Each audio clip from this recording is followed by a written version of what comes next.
I think it is incredibly important for Wisconsin to have a Democratic governor. But since Republicans will spend an ungodly amount of money to try to defeat you, I just want to make sure you have the best possible answers to what's coming. So I want to start with your 2020 posts supporting defunding the police, quote, as a first step towards abolishing the police, which in a separate post you said, quote, exists to uphold white supremacy.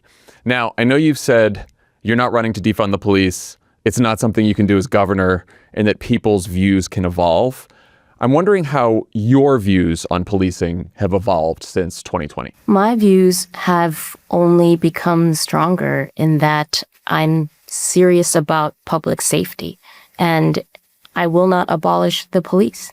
My views are that people are struggling right now and need basic needs met. And I want to focus on stopping violent crime and giving law enforcement the resources and the training that they need, but ensure that we are also holding accountable law enforcement that does not follow the law. Do you still believe that police exist to uphold white supremacy? No. What has changed in your thinking since you posted that in 2020? No, I think that when you talk to people who are most justice impacted, a mother who lost a child to police violence, people who have contended with injustices in historically marginalized communities. But justice also looks like making sure that we are implementing solutions and helping to change the material conditions of people's lives.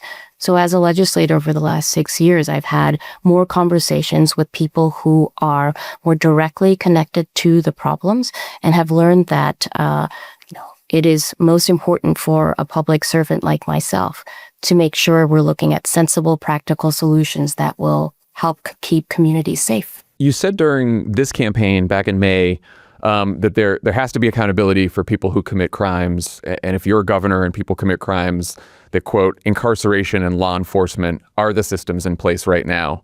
You also said your long-term vision is a world without prisons.